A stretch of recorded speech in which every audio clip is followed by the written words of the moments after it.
Okay अब exam सुरु हुन्छ एकछिन पछि लेट्स सी तिम्रो त्यो अस्तिको न्युजको बारेमा यसो म केही बोल्दिनँ हाम्रो पाण्डे सान रहेको छ नारायण पाण्डे नियमको एक्जाम थियो आज अब N5 पास गरेपछि N4को लागि अब प्लेसमेन्ट टेस्ट थियो उनीहरू चाहिँ खाना खान नि भ्याउँदैन होइन पाउरोटीको बिचमा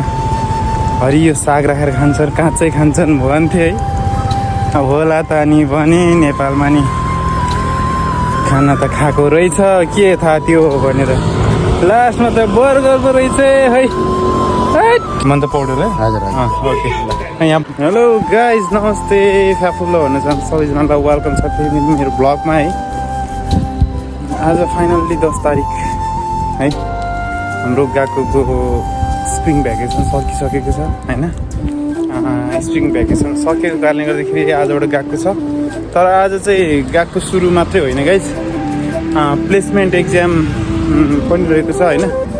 अनि प्लेसमेन्ट एक्जाम भनेको चाहिँ कस्तो भन्दाखेरि गएकोमा भएको स्टुडेन्टहरू यो अस्ति आएको सिनियर स्टुडेन्टहरू होइन अनि त्यसपछि यो एप्रिल इन्टेकको नयाँ स्टुडेन्टहरू जुन चाहिँ अस्ति न्युली एडमिटेड भएकोहरू एडमिटेड त होइन जस क्लास चाहिँ उनीहरूको सुरु भएको छैन एक घन्टा क्लास मात्रै गरेर हो तर एप्रिल इन्टेकको भनेर आएको स्टुडेन्टहरूको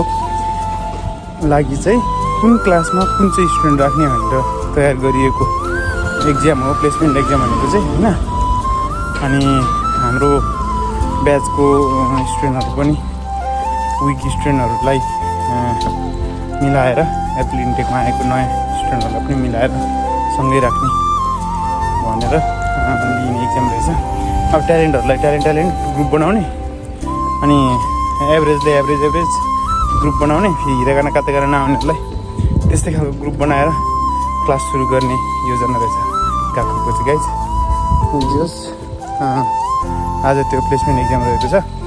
हामीले फर्स्ट डे आउने बेलामा गएको फर्स्ट डे दिएको थियो त्यो प्लेसमेन्ट एक्जाम आज पनि सेम एक्जाम हो त्यस्तो एकदम टेन्सन लिनुपर्ने एक्जाम त होइन गाइज अनि योभन्दा अगाडिको एक्जामको चाहिँ रिजल्ट भइसकेको छ हाम्रो गएकोमा होइन अनि जस योभन्दा अगाडि अस्ति भएको एक्जामको रिजल्ट दामी आयो सोचेको जस्तै आयो होइन अनि त्यही भएर आइ एम ह्याप्पी गाइज होइन यस्तै हो जिन्दगीमा पढ्न चाहिँ नसुटाउने हो है भन्न चाहन्छु हाम्रो मर्निङ सिफ्टको केटाहरू आइसकेको छ मर्निङ सिफ्टको केटाहरू आउँदैछ परबाट एक्जाम भयो के छ हाल खबर एकदमै राम्रो छ है म एक्जाम दिएर आएको एकदमै राम्रो छ सजिलो छ होइन त्यस्तो गाह्रो छैन अस्तिको योभन्दा अगाडिको प्लेसमेन्ट एक्जामको जस्तो सेम त्यस्तै उहाँ चाहिँ हाम्रो हेमन्त पौडेल है हजुर ओके यहाँ अर्को बड्डा पौडेल हाम्रो पाण्डे सान रहेको छ नारायण पाण्डे नियमको एक्जाम थियो आज अब N5 पास गरेपछि N4को लागि अब प्लेसमेन्ट टेस्ट थियो को कहाँ बस्ने कता बस्ने भनेर सजिलै हुन्छ त्यति गाह्रो चाहिँ हुँदैन हल्का फुल्का अब खाङ्जीहरूमा हुन्छ तर माथि हिरागानाथ लेख्दै हुन्छ गएको भए भएर होइन अब उसमा चाहिँ तपाईँ जिएलपिटीमा जानुभयो भने त्यहाँ चाहिँ हिरागानामा लेखिदिँदैन खाङ्जी चिन्नुपर्छ त्यस्तो हुन्छ त्यस्तो गाह्रो त्यस्तो हुँदैन अब तिनवटा भन्छ एउटा सुरुमा एउटा सिम्पल टाइपको बनाउँछ सिम्पल भन्नाले अब त्यसमा N5 को पुरै हुन्छ त्यसमा पुरै हान्ने भनेपछि चाहिँ इन्टरमिडिएट जापानिज भन्छ अर्को लास्टको आउँछ दोस्रो चाहिँ इङ्ग्लिसको आउँछ एउटा टेस्ट हुन्छ इङ्ग्लिसको त्यति भ्यालु हुँदैन न्युङ्गोको सुरुमा गरेकोमा पास भयो भनेपछि तेस्रो एक्जाममा बस्छ पास भएन भनेपछि उही क्लासमा उनी साथीहरूसँग N4 पर्ने हो होइन ओके छ त ओके फाइनल्ली गाइज है एक्जाम चाहिँ दिनु पऱ्यो नि होइन प्लेसमेन्ट एक्जाम भर्खर हाम्रो मर्निङ क्लासको साथीहरूको एक्सपिरियन्स सुनिहाल्नुभयो तपाईँहरूले हामीले फर्स्ट आउने बेलामा सेम एक्जाम दिएको क्या होइन बिचमा चाहिँ इङ्ग्लिसको नि हुन्छ अनि इङ्ग्लिस र निहोन्गोकै भनौँ न मेन त अनि हामीले चाहिँ लेसन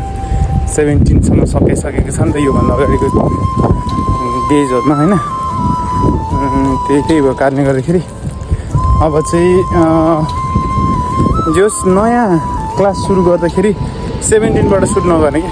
अलि अगाडिदेखि मतलब 13-14 गर्दाखेरि चाहिँ एकदम बेटर हुन्छ कि हाम्रो लागि किनभने रिभिजन हुन्छ 13-14 12-13सम्म त आउँछ नि त लगभग इजी हुन्छ 14 नयाँ एकदम नयाँ खालको त्यही फर्म सुरु हुन्छ क्या होइन त्यही भएर चाहिँ 14 चाहिँ नयाँ क्लासमा पढ्नुपर्छ जस्तो लागिरहेछ मलाई है त्यही भएर आजको इक्जाम नर्मल हान्ने हो है सबैजना माथि जानको लागि तयारी छन् एक्जामको लागि प्लेसमेन्ट एक्जाम सुरु हुन लागिरहेको छ है सबजना लाइनमा छ सबजना यता लाइनमा ल फाइनल्ली हामी चाहिँ एक्जाम हलभित्र छियौँ यस्तो चाहिने रहेछ यस्तो लिइसकेपछि चाहिँ टक्क एक्जाम हलभित्र हान्थ्यो झ्याल त खोल्न मिल्दैन नदिने जोस् अगाडिको चाहिँ राम्रोसँग गर्ने 12-13 लेसनसम्मको राम्रोसँग गर्ने त्यसपछि 12-13 लेसनदेखि सेम हो क्या ओके अब एक्जाम सुरु हुन्छ एकछिन पछि लेट सी आज काम चाहिँ छैन निशानीको छैन है चिल पार है केटोको मेरो पनि छ यार मेरो झन् 9 बजीदेखि छ यार हाम्रो गएकोबाट चाहिँ हामी अहिले 9 तला माथि छौँ यो तल चाहिँ अब यो घरहरू देख्न सक्नुहुन्छ यी गएकोबाट यस्तो भ्यू देख्न सकिन्छ यो रतन कार्की आइपुगेको छ यहाँ चस्मा लगाएको भयो नि अहिले बल्ल रतन हो अहिले त रतनको भाइ अब फाइनली आज चाहिँ 10 तारिक है आज हाम्रो 10 तारिक 11 तारिक तारिक भनेको अङ्क भनेको चेन्ज हुनलाई बनेको एउटा शब्द नै अङ्क हो क्या कहिले तल कहिले माथि is not that's is not important in your life because you are going to more than you lots of opportunities अङ्क क्या म अङ्ग्रेजी हो अनि बुझेन लास्ट पढेको होला अनि सुन आज 10 तारिक हाम्रो गएको सुरु भइसक्यो गएको 10 नरी युनिभर्सिटी दाइ गएको होइन दाइ गएको त्यही पनि अहिले त त्यो उसहरू बन्द भएर रहेछ अब ब्याचलरहरू क्लियर भएकोले मात्र पाउने अरे म त अब जापान डेफिनेटली जान्छु भन्नेहरूको लागि छ त्यो चाहिँ एउटा गतिलो चिज होइन तपाईँहरूको लागि एउटा स्याड न्युज हो है आज विदेश आउनेहरूको लागि चाहिँ एउटा दुःखको कुरा हो कि अब ब्याचलर नपढेसम्म नदिने रे भन्छ त्यो पनि ठिकै हो पैसा हुनेलाई दिँदैन भने जस्तै हो प्लेसमेन्ट एक्जाम पछि हामी सँगै हुन्छ है जस्तो लागिरहेको छ किनभने हामी दुइटाले सेम भएर चाहिँ अनि सुन न तिम्रो त्यो अस्तिको न्युजको बारेमा यसो म केही बोल्दिनँ दाइ तिम्रो त्यो अस्तिको न्युजको बारेमा यसो म केही बोल्दिनँ दाइ अब यस्तो न्युजहरू समस्याहरू जीवनमा आउँछ तर त्यो के रियल हो कि रियल होइन त्यति मात्रै हो रियल होइन द्याट्स नट रियल त्यस्तो केही पनि बोल्दिनँ म त्यस्तो कुराहरू चाहिँ नगरेको राम्रो है ओके द्याट्स ग्रेट होइन थ्याङ्क यू फर सबैले फलो गरिदिनु सबैले thank you so much subscribe पनि गरिदिनु युट्युब च्यानल ओके आजको गएको एक्जाम पनि सक्यो होइन प्लेसमेन्ट एक्जाम उसले दामी हान्यो आज होइन कलेजमा चाहिँ मेरो चाहिँ इन्सम गोजी कुराखेरि अर्कै छ है फेरि अङ्गालो बाबु कान्छा कपाल के हो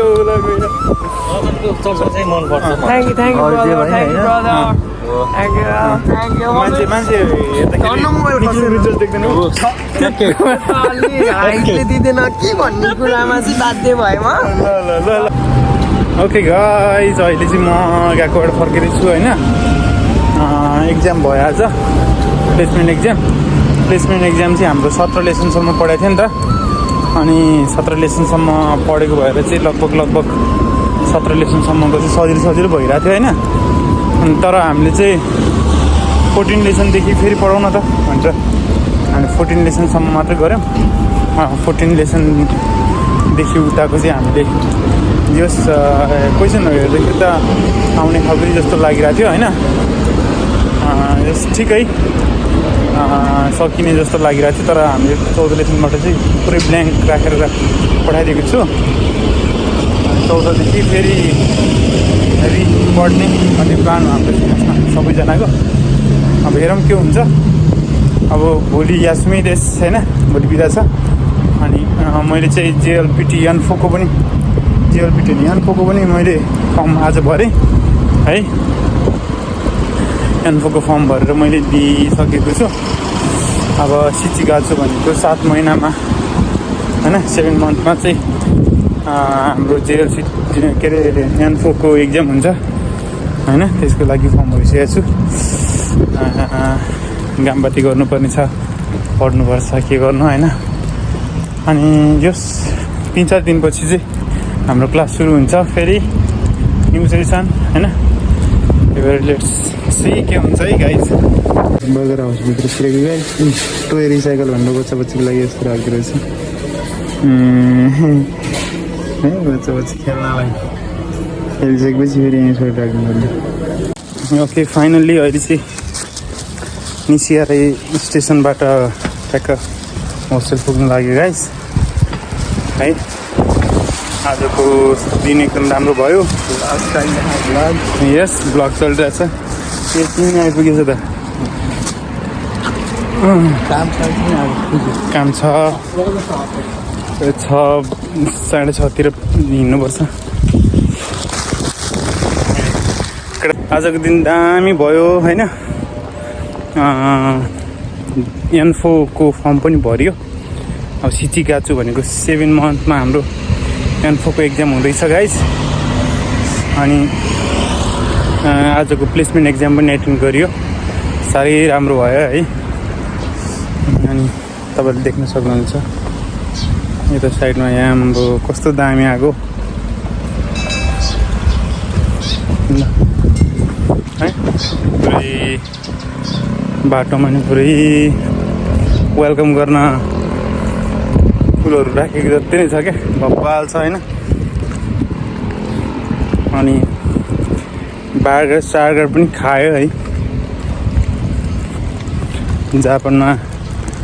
मान्छेहरूको लाइफ एकदम बिजी हुन्छ, व्यस्त हुन्छ। अनि उनीहरू चाहिँ खाना खान पनि भ्याउँदैन होइन। पाउरोटीको बिचमा हरियो साग राखेर खान्छन्, काँचै खान्छन् भन्थे है। अब होला त नि भने नेपालमा नि खाना त खाएको रहेछ, के थाहा त्यो भनेर लास्टमा त बर्गर पो रहेछ है। बर्गर भनेर रहेछ लास्टमा त। अब पाउरोटीको बिचमा सागपात हालेर खाने, काँचै सागपात भनिसकेपछि बर्गरको बिचमा त्यो बन्दहरू मिक्स गरेको हुन्छ नि त, त्यो बढिया रहेछ खासमा। हेत तेरिको यार बवाल लाग्यो। जे होस् होइन। र गाइस यसरी नै माया देखाउँदै गर्नु होला होइन, सपोर्ट गर्दै गर्नु होला। अब चाहिँ म होस्टेल पुग्नु लागेँ। तपाईँहरूको सपोर्ट मायाको लागि एकदम धेरै धन्यवाद। अझै यस्तै धेरै एक्सप्लोरिङ जापान एक्सप्लोरिङ भिडियोहरू तपाईँहरू समक्ष ल्याउने कोसिस गर्नेछु गाइस। अहिलेसम्मको भिडियोहरू कस्तो लागिरहेछ प्लिज कमेन्ट गर्दै गर्नु होला होइन। अनि कस्तो खालको कन्टेन्टहरू ल्याउनुपर्छ प्लिज सजेस्ट गर्नु होला, सल्लाह सुझाव दिनु होला। तपाईँहरूको सल्लाह सुझावलाई सिरोपर गर्दै नयाँ भिडियोमा त्यो कुराहरूलाई म समेट्ने कोसिस गर्छु भन्दै आजको भिडियो यहीँ अन्त्य गर्न लागिरहेको छु। नयाँ साथीहरूले सब्सक्राइब गर्न नभुल्नु होला। अनि हाम्रो पुरानो सपोर्टिङ साथीहरूले चाहिँ लाइक र कमेन्ट चाहिँ दामी दाब दिनु होला गाइज, मजा आउँछ नि हौ। अनि मेरो सबैजना साथीहरूले सपोर्ट गर्नुभएको छ, थ्याङ्क यू सो मच भन्दै आजको भिडियो यही अन्त्य गर्न चाहन्छु। Bye bye, take care, love you all, see you on next vlog है गाइज।